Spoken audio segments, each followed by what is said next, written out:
Olá a todos, bom dia, boa tarde, boa noite. Bom, gente, eu acredito que a maioria já me conhece, né? Eu sou estudante da Universidade Federal de Mato Grosso, sou residente do programa Residência Pedagógica, né? E meu nome é Rafael Lima. Tá, eu irei falar para vocês agora sobre águas e sais minerais. Bom, gente, como a maioria já deve saber, né? A água ela compõe 70% do peso dos organismos, do nosso peso, de todos os organismos vivos, né? Todos os organismos precisam da água para sobreviver.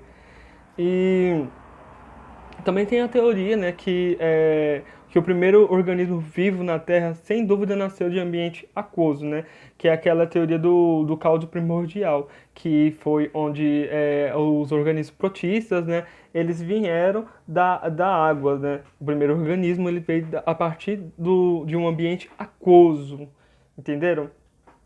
E com isso foi ocorrendo evoluções e modificações até ter os indivíduos, né, as populações que temos hoje. Os organismos são efetivamente, né, todos os organismos vivos são adaptados ao ambiente aquoso, né, todos precisam de água, tanto que seja para beber, para reprodução e por aí vai. Por exemplo, de animais e de plantas. Tudo bem? Águas como solvente. Gente, o que vocês acham que é solvente? Vocês já ouviram essa palavra? Vocês conhecem? O que vocês pensam quando vocês pensam em solvente? Então, gente, a água ela tem propriedades muito importantes de dissolver outras substâncias, né? Ela consegue dissolver muitas coisas, muitas coisas e como água, açúcar e por aí vai. Essa propriedade está ligada à polaridade, né, ou seja, à atração entre as cargas parciais que essa molécula da água e a carga elétrica da substância tem, né, para ser dissolvida, entendeu? Então vai de acordo também com a carga elétrica que a água tem. Gente, o que é soluto? Quando vocês pensam na palavra soluto, o que vem na cabeça de vocês? O que vocês acham? Entenderam? O que passa para vocês? O que vocês acham que é soluto? Tá, eu vou dar um exemplo que a gente tem do nosso dia a dia e também tem mais outras coisas que a gente encontra na nossa cozinha, né? Esse exemplo é o cloreto de sódio, né? Que é o nosso sal de cozinha. Ele é um composto iônico formado por íons de cloros negativos e íons de sódio positivos. É, quando ele é colocado em água, né? Ele acaba que ele se dissolve, né? Esse sal ele se transforma uma mistura com a água, né? Quando a gente mistura, e você acaba que você não encontra essas partículas de água à vista do seu olho. Você olhando assim, você não vai encontrar essas partículas de sal dentro dessa mistura, né? Acaba se tornando uma mistura homogênea, né? E é um soluto. A água é um solvente, ela dissolve esse sal. Ah, mas isso ocorre só com sal de cozinha? Não, tem o açúcar e por aí vai, outras coisas, entenderam? O que são compostos polar e apolar? Vocês já ouviram essa palavra polar e apolar? Urso polar, né? Não, gente, não tem nada a ver com isso, tá? É, Então, moléculas apolares, elas não existem, existe diferença na eletronegatividade entre os átomos, né? Então é uma molécula, ela é neutra, ela não é positiva e nem negativa, né? Ela é neutra.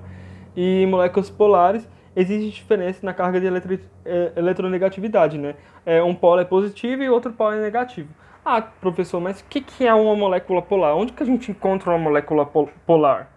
Uma molécula polar, gente, é a nossa água, gente. É a nossa água que a gente encontra, que a gente bebe e por aí vai, é a nossa água. E o que é uma molécula apolar, professor? Como que eu faço para me encontrar uma molécula polar? Então, gente, uma molécula polar é o nosso óleo. Nosso óleo, quando ele se mistura com a água, ele acaba se tornando também uma molécula polar, entendeu? Ele não tem carga positiva nem negativa. É, Agora eu vou falar para vocês, né, que a molécula de água representa uma região negativa, né, igual eu estava dizendo anteriormente, né. e outra positiva. A negativa é do oxigênio e a positiva é do hidrogênio, né? E por isso que ela é uma molécula polar, né? E ela é extremamente importante para os seres vivos, né? Só a água ela é extremamente importante. Por exemplo, para o grupo de plantas briófitas e pteridófitas, que ela é bastante importante, né? Para as plantas, ela atua bastante para que ocorra a reprodução. E também ela ajuda também na reprodução de alguns anfíbios, né, gente? Que a gente encontra na natureza também. E também várias outras funções que a gente tem com a água, né? Hoje em dia a água hoje em dia não, a água sempre foi importante para tudo. Tudo, tudo, tudo mesmo. Para beber, para matar a sede das plantas e por aí vai. Agora também vou falar sobre essa parte de moléculas hidrofóbicas, hidrofílicas, né, gente?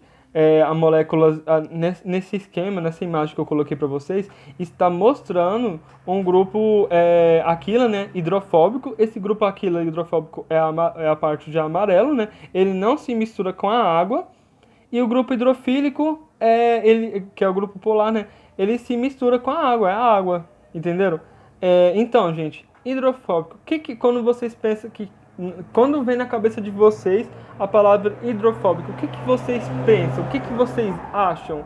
Hidrofóbico, gente, vem do grego, né? Medo de água, ele não gosta de água, ele não se mistura de água. Tem vários outros componentes que não se misturam com a água, né?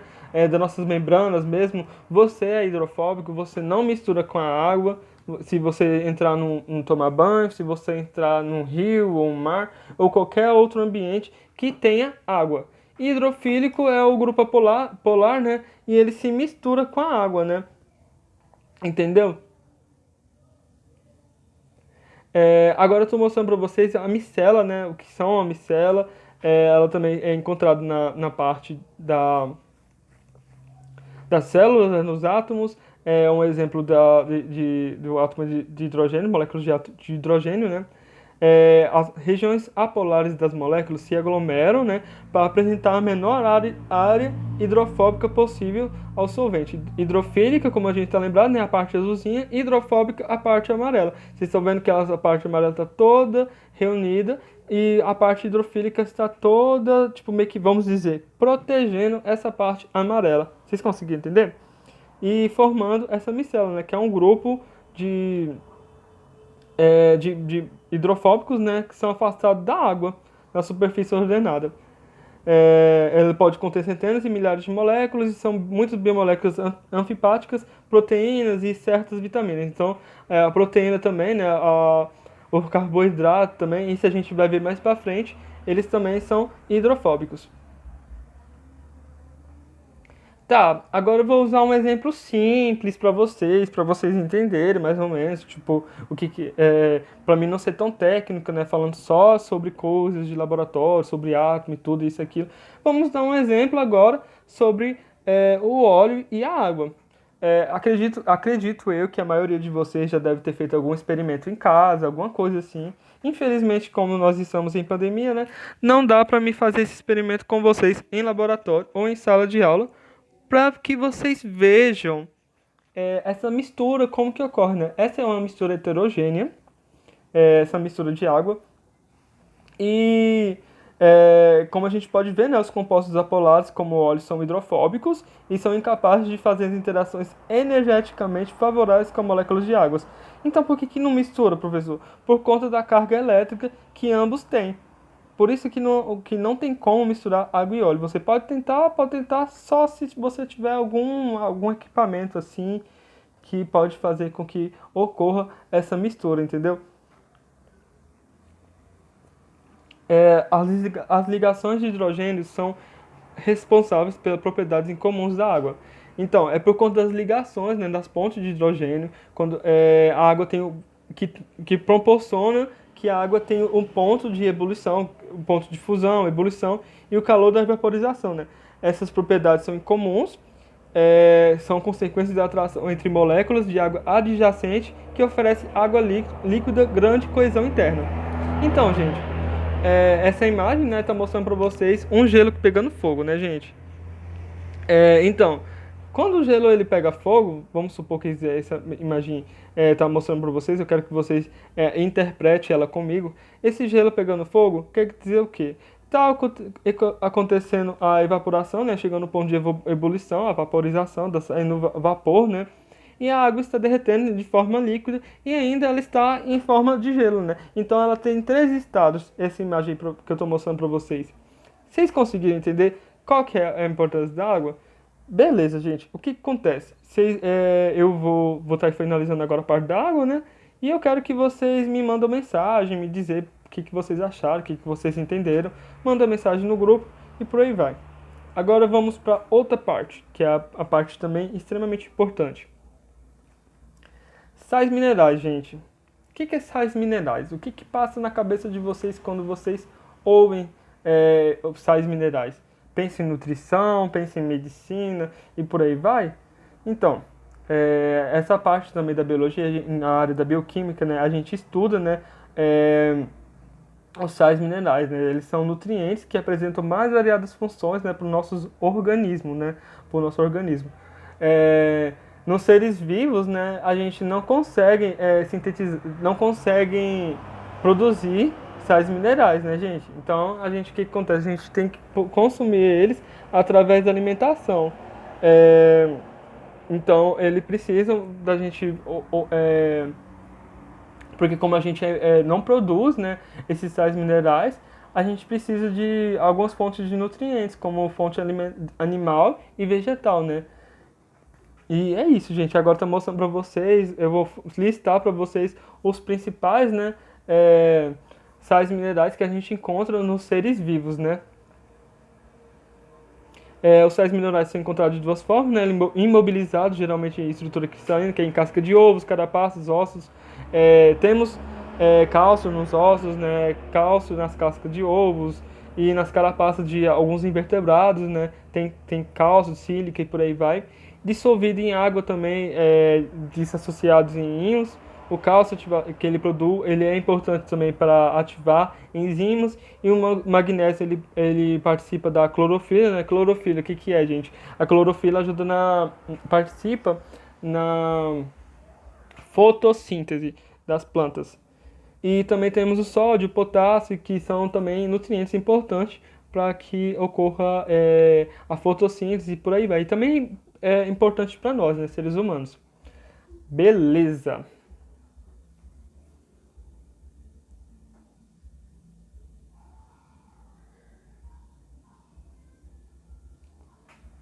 Bom, gente, o que são minerais, né? Igual eu havia dito, né? Os minerais são esses nutrientes, eles são nutrientes que são importantes para o nosso corpo, e os principais minerais são cálcio, sódio, ferro, flúor, iodo, magnésio, potássio, sódio, diante agora eu vou falar sobre eles, né?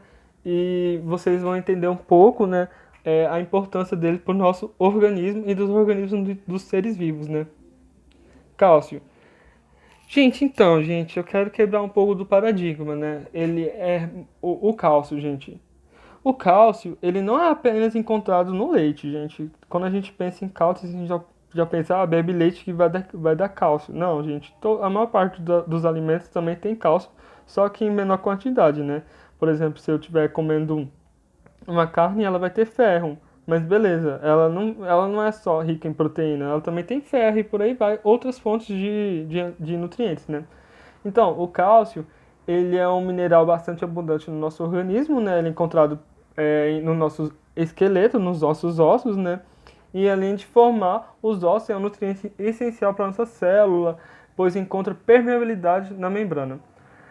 O cálcio é importante para controlar a contração muscular, liberação de hormônios, coagulação do sangue e também ele participa, como dito sobre os ossos, né? Também a gente precisa de cálcio para os nossos dentes, né? E quanto mais leite você bebe, mais nutrientes saudáveis você consome, mais forte você fica, né? Ferro. Beleza, gente. Aqui tá mostrando algumas imagens para vocês que fala sobre o ferro, né? Aí tem o bife de fígado, que o bife de fígado também é rico em ferro, como eu estava dizendo anteriormente. E o bife de fígado não tem apenas ferro, ele também tem outros nutrientes, ele também tem proteína, tá bom? Tem ovos, tem tomate, eu acredito que tem algumas sementes, né? Tem soja também, tem alguns frutos do mar também, que também são ricos de ferro. Eu acredito que essa folha é rúcula, gente. Depois eu vou, se eu não me engano, ela é rúcula. Qualquer coisa vocês me corrijam depois. E qualquer coisa eu mando pra vocês falando que não é, tá bom?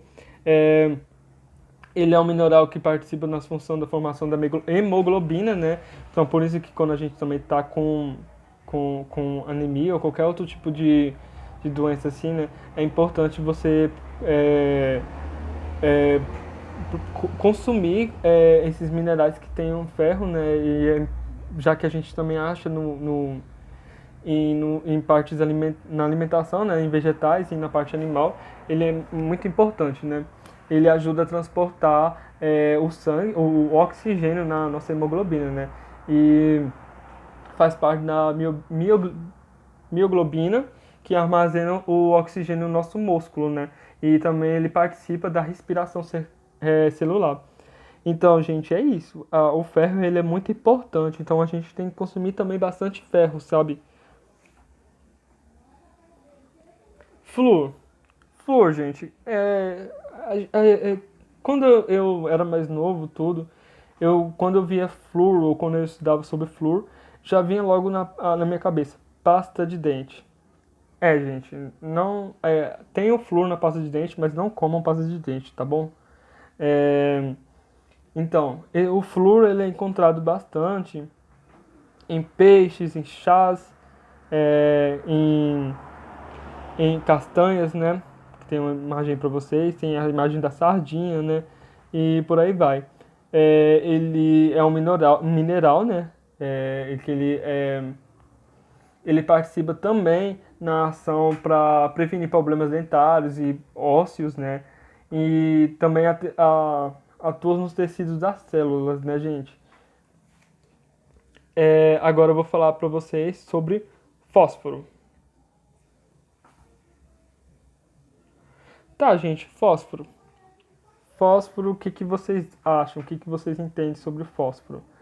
Ele também é encontrado em peixes, né? Você está vendo que não é só um alimento que produz determinada coisa. Como vocês viram, o fósforo, ele não o peixe ele não é rico só de flúor, ele também tem fósforo e também é participando de semente, de castanhas, né? Ele é extremamente importante, né? Ele é um mineral que é encontrado junto com o cálcio, né? Ele é importante para formar os ossos, né? Para ajudar ele, para deixar ele mais rígidos, né? Participa também da constituição das membranas, né, celulares, que é os fosfolipídios também, que são atividades enzimáticas que fornecem energia sob a forma de ATP, adenosina trisfosfato, nesse caso vocês não sabem o que é ATP. ATP também ele é importante para a nossa energia, né, da mitocôndria. Então, comer alimentos que tem fósforo é extremamente importante para o nosso organismo. Iodo. Iodo, gente. O que vocês pensam também quando falam de iodo, né? Então, gente, aí tá mostrando para vocês a imagem, né, que mostra onde tem iodo. Também o peixe vem novamente, tem carne, tem frutos do mar, tem ovos, tem castanhas, tem ameixa, uva passa e por aí vai, né? Esse é um mineral que ele participa na composição dos hormônios, né, da tireoide. Então, tipo, por exemplo, quando as pessoas têm algum problema com tireoide, né? É importante ter, tipo assim, ter um controle no iodo. Por exemplo, dependendo da quantidade do iodo, pode fazer os problemas sobre a tireoide agravar mais. E também atua no sistema cardiovascular, sistema esquelético, sistema urinário, sistema respiratório. Isso a gente vai aprender em sistema, né? A gente vai falar mais sobre o iodo, né? E ele é importante do crescimento de organismos vivos. de vários organismos, por exemplo, para o nosso. Mas o iodo, ele tem que ser bastante controlado na nossa alimentação. Porque, por exemplo, os outros minerais a gente pode consumir, mas assim, não precisa de ter um certo medo, né? Claro que se você também comer tanto, você pode desenvolver algum diabetes, algum colesterol e por aí vai. Magnésio. Magnésio, gente, a gente vai encontrar mais nas plantas, né? Magnésio, a banana ela é rica em magnésio, abacate, algumas castanhas, sementes e por aí vai. É, é um mineral importante, né? E também bastante importante. Ele é encontrado muito na nossa natureza, né? Ele participa das atividades enzimáticas dos nossos corpos, né? Das enzimas, duplicação dos ácidos nucleicos, né? O que é ácido nucleico? DNA e RNA.